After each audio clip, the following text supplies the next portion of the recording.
মোগো bachelor বাসায় Blender নাই, হের লিগে পেঁয়াজ রসুন আদা সিলে লইছে, ইয়ে বাড়ি নিয়ে ব্লেন্ড করমু।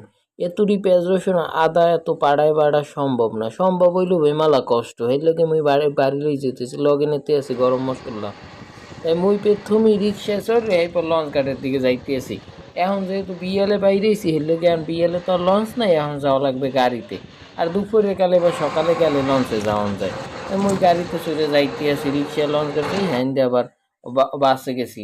তাই প্রথমেই মুই এই যে গরম মশলাটা করে লইছি, বিভিন্ন পদের মশলা একত্রে করে এরপর মুই গুঁড়ো করে লইছি, আর পেস্টগুলোর ব্লেন্ড করতে আছি মগো ব্লেন্ডারে। পেস্টগুলোরে মুই পানির মধ্যে ভিজেই লইছি, হ্যান দিয়ে উড়ে ব্লেন্ড করতেছি, কারণ ব্লেন্ড করার সময় একটুখানি পানি দিতে হয়।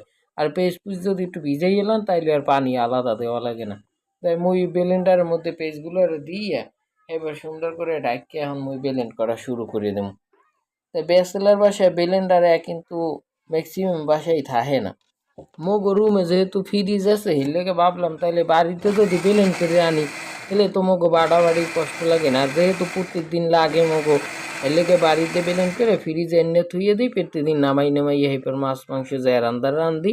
দেখছেন অল্প একটুখানি সময়ের মধ্যে কি সুন্দর ব্লেন্ড হয়ে গেছে। মোগো ব্লেন্ডারটা অনেক ভালো, অল্প একটুখানি সময়ের মধ্যে একালে ভালো করে ব্লেন্ড হয়ে যায়। একে একে মুই আদা রসুন পেঁয়াজ এরপর যে মিক্সার যে গরম মশলাটা সবগুলো মুই গুঁড়ো করে লইছি। আর